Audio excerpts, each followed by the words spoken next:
শ্রীগুরু জয়। আমার চ্যানেলে আমার নতুন পুরনো সকল বন্ধুদেরকে স্বাগত।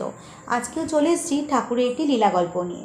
এই লীলা গল্পটির সাথে জড়িয়ে আছে আমার দিদার জীবনী, আর তার সাথে জড়িয়ে আছে আমার শ্রাবণ মাসের প্রথম সোমবার পালন করা।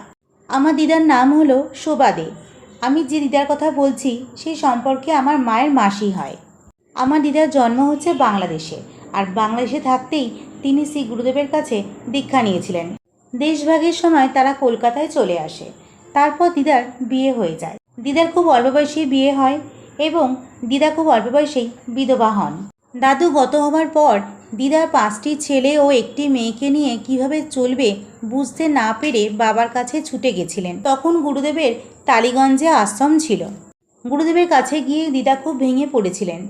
তখন গুরুদেব দিদার হাতে একটি বটগাছের চারা দিয়ে বলেছিলেন 3 মাথার মোড়ে এই বটগাছটি পুঁতে দিতে এবং তার পাশে একটি চায়ের দোকান করতে।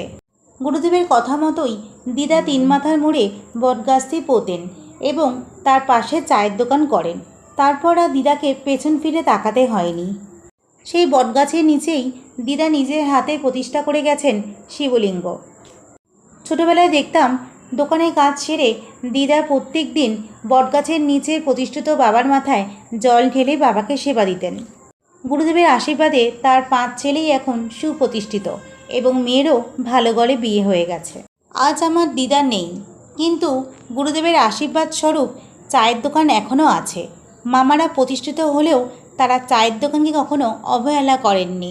এবারে বাপের বাড়িতে থাকার সুযোগে শ্রাবণ মাসের প্রথম সোমবার আমি আমার দিদার প্রতিষ্ঠিত শিবের মাথাতেই জল ঢালতে পেরেছিলাম, তাই এবার পুজো দিয়ে খুব ভালো লাগছে। আজ আমার দিদা নেই, কিন্তু দিদার হাতে লাগানো বটগাছ আর শিবলিঙ্গ যুগ যুগ ধরে থাকবে।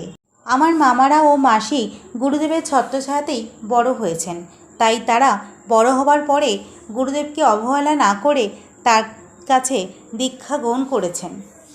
দিদা শেষ বয়স অবধি সামলে গেছেন গুরুদেবের আশীর্বাদ স্বরূপ চায়ের দোকান ও বটগাছকে, আর প্রতিষ্ঠিত বাবাকেও পুজো করে গেছেন।